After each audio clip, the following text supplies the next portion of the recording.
교회 여러분, 지난주에 우리가 이게 성막을 세우는 일에 대해서 같이 나눴습니다. 하나님께서 이스라엘 백성들에게 이 성막을 만들도록 하셔서 이스라엘들의 삶 가운데 성막이 있고, 또 성막을 중심으로 하나님 중심으로 그 삶을 살아가도록 하셨다는 것에 대해서 같이 나누었습니다.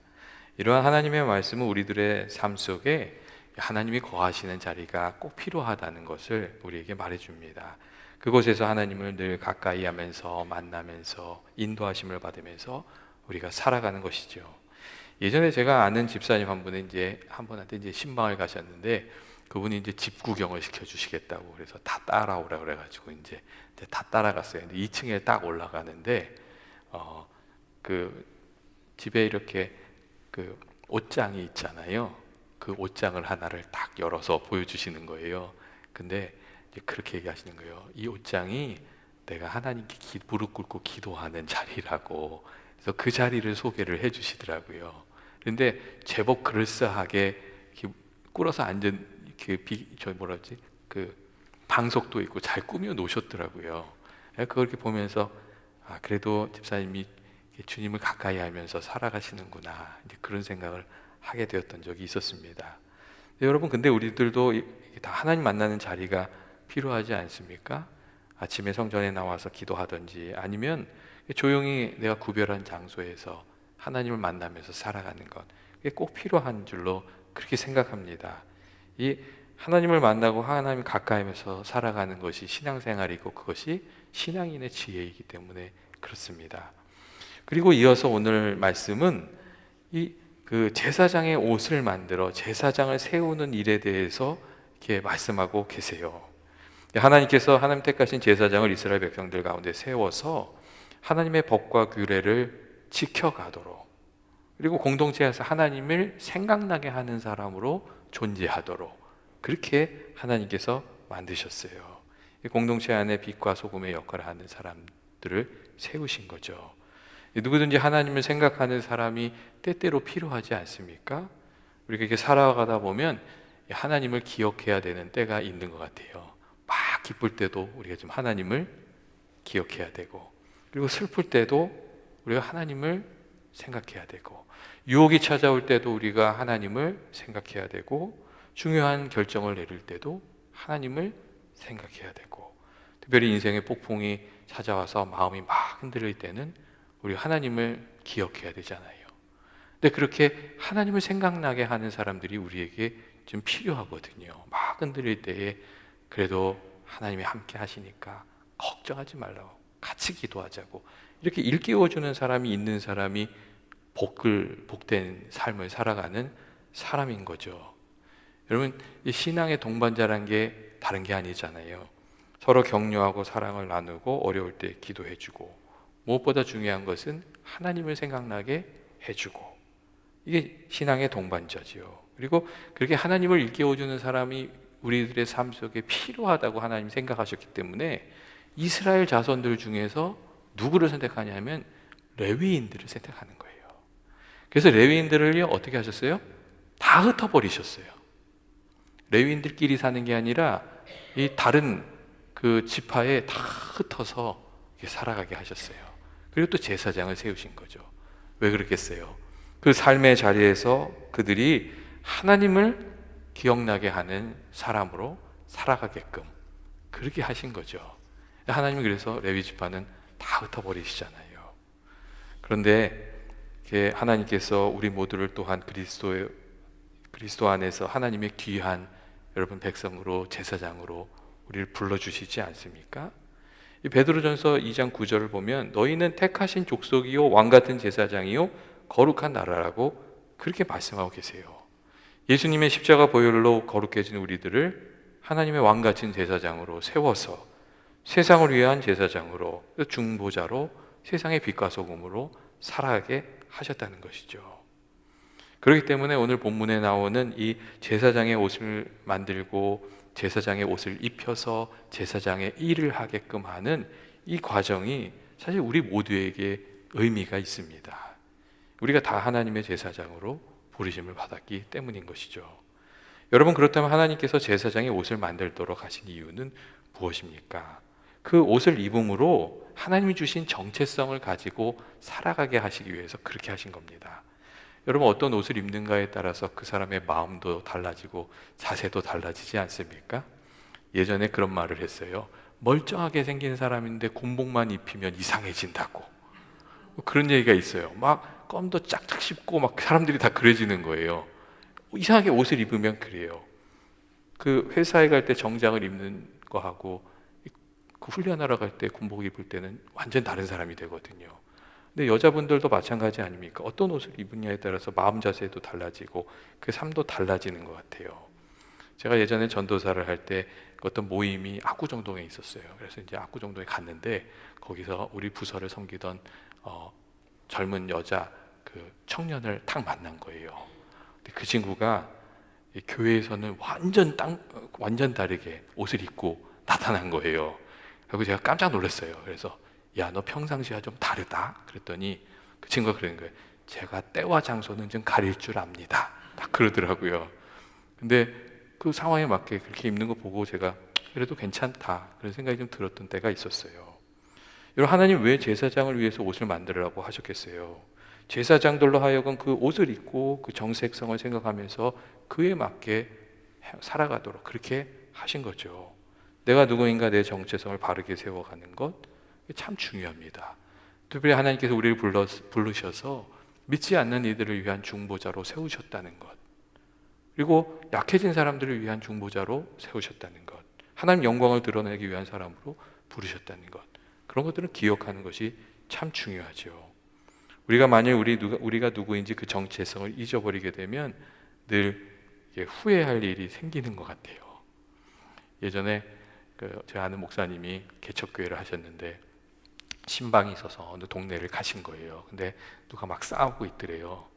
그래서 누가 싸웠나 보다. 그리고 지나가는데 소리를 팍팍 지르면서 욕을 하시는 분이 아는 사람이더래요. 그 개척교회 몇 없는 교인 중에 한 사람이더라는 거예요. 그래서 모른 척하고 가려고 이렇게 가는데 딱 고개를 돌리는데 그분하고 눈이 딱 마주쳤대요. 근데 이제 그래도 모른 척하고 간 거예요. 근데 그 다음 주에 그분이 이렇게 찾아오시더래요. 찾아오시더니 그러더래요. 목사님, 무척 죄송합니다. 이렇게 얘기를 하시더래요. 그래도 목사님하고 눈을 마주친 다음에 그분이 깨달은 거예요. 내가 이렇게 살면 안 되는 사람인데 그 정체성을 깨달은 거죠. 그래서 이제 그렇게 얘기하셨다 하는 얘기가 있어요. 근데 그런 일들이 누구에게나 일어날 수 있지 않습니까? 내가 누구인지를 잊어버리게 되면 세상의 유혹이나 시험에 사람들이 다 넘어지고 맙니다. 그래서 그리스도인들이 날마다 그리스도로 옷 입는 삶을 살아야 되는 거죠. 제사장이 제사장 옷을 입었던 것처럼 그리스도인은 그리스도의 옷으로 입어서 살아야 되는 거죠. 둘째로 하나님께서 제사장의 옷을 만들도록 하신 것은 그 사명을 기억하도록 하신 거예요. 오늘 본문을 우리가 다 읽진 않았는데 제사장 옷이 무척이나 화려한 보석으로 장식이 됐어요. 진짜 온갖 보석으로 이렇게 장식이 되거든요. 근데 하나님께서 그 보석에 하나님이 이름을 새기라고 그렇게 말씀을 하세요. 9절부터 12절 보면 호마노 2개를 가져다가 그 위에 이스라엘 아들들의 이름을 새기되 6 이름은 한 보석에, 다른 6 이름은 다른 보석에 새겨서 어깨 위에 이렇게 두라고 그렇게 말씀을 하세요. 그래서 이 여호와 앞에 그들의 이름을 두어 어깨에 메어서 기념이 되게 하라, 뭐 그런 말씀이 있어요. 그리고 15절부터 21절 말씀을 보면 판결 흉패라는 것을 만드는데 거기에 12개의 보석을 담거든요. 근데 거기에 이스라엘 12지파의 이름을 또 다 새기게끔 이렇게 하세요. 하나님이 이게 왜 이렇게 하시는 거예요? 이 제사장의 옷을 입는다는 것은 이스라엘 자손들의 허물과 죄를 대신 짊어지고 감당하는 역할을 감당해 간다는 것이라는 것을 깨우쳐 주시는 거거든요. 그러니까 이 제사장 직분은 너 자신의 영광을 위한 것이 아니라 하나님의 영광을 위한 것이고 이스라엘 백성들을 위한 것이라고 그 사명을 다시금 이렇게 깨우쳐 주고 계셨어요. 하나님의 왕 같은 제사장으로 부르심을 받은 우리가 어떻게 살아가야 하는가? 이게 공동체 안에서 우리가 부르심을 받은 책임감 있는 존재로 살아가야 한다는 것을 오늘 성경이 말해주고 있습니다. 제가 재직 교육할 때 가끔 그런 얘기를 하거든요.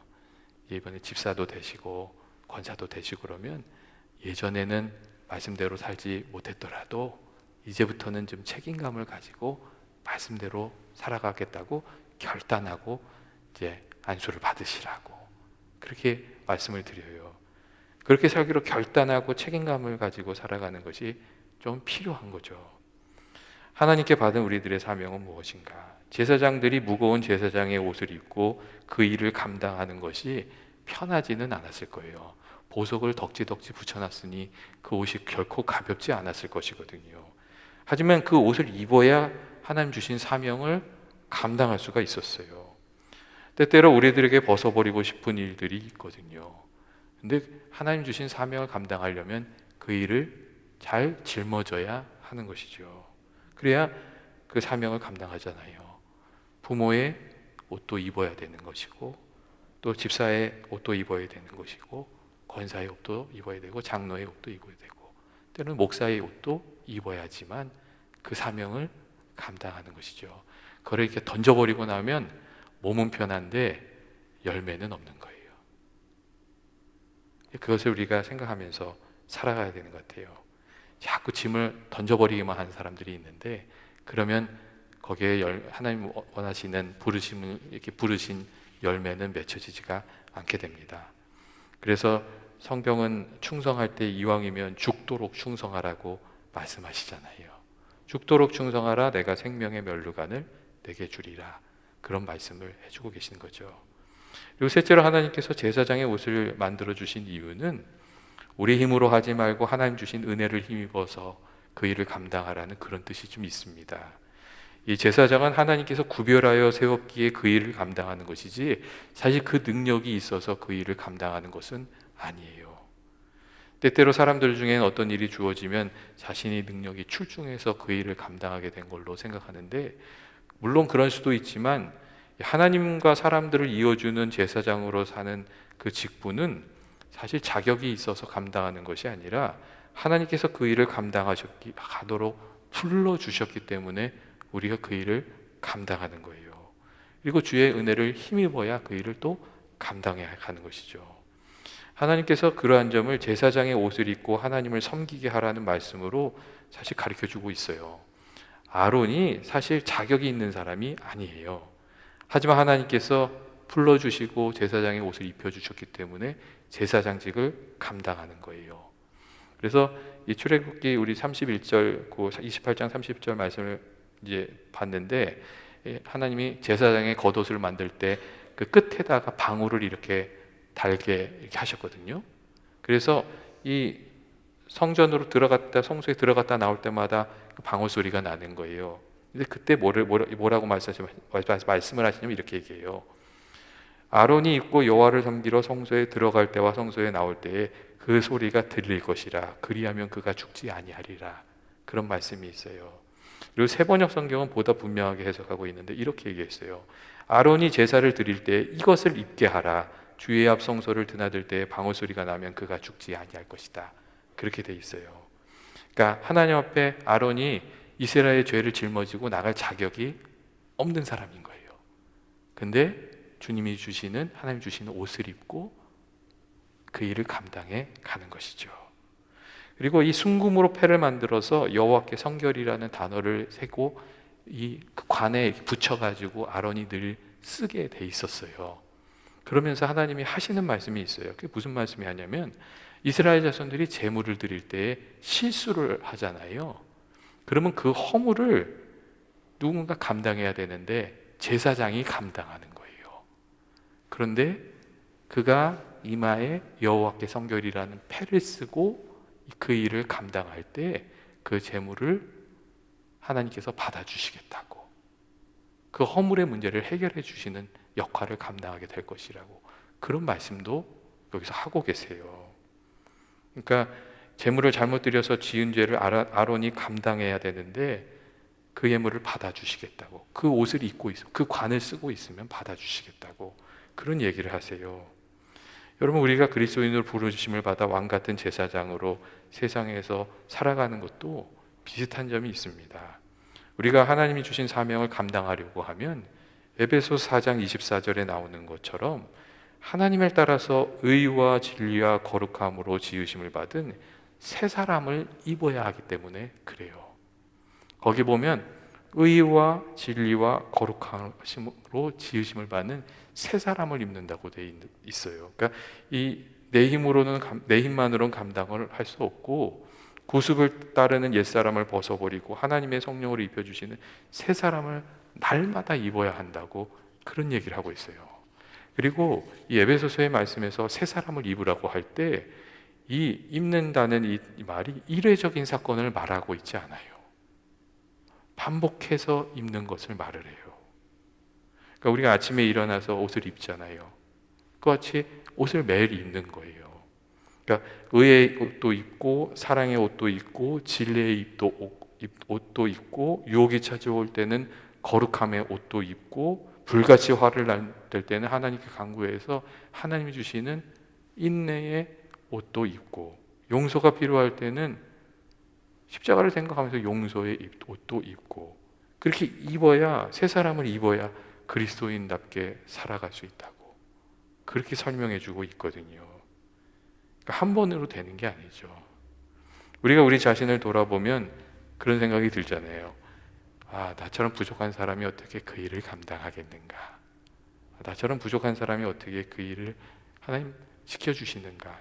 좀 그런 탄식이 나오는 때가 있죠.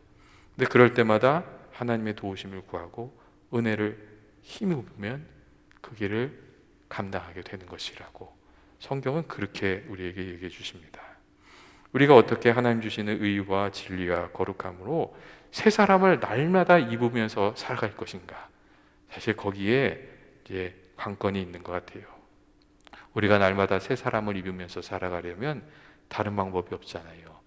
늘 깨어서 기도하면서 하나님을 가까이 하고 성령의 충만함을 구하고 성령님의 도우심을 입으면서 살아가야 하는 줄로 그렇게 생각합니다. 성령님께서 우리를 도와주셔야 의의 사람으로 진리의 사람으로 거룩함으로 살아갈 수 있기 때문에 그렇습니다.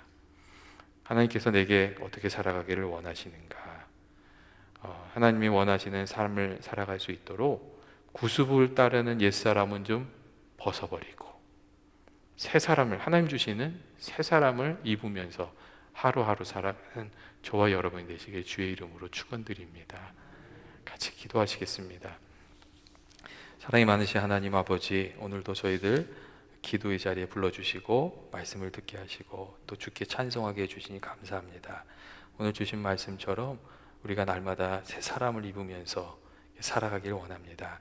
그래서 저희에게 불려주신 귀한 사명들, 택하신 백성으로 불러주시고 더 왕같은 제사장으로 세워주신 그 귀한 사명들 저희들이 잘 감당할 수 있도록 주여 은혜 허락하여 주옵소서. 예수님의 이름으로 기도합니다.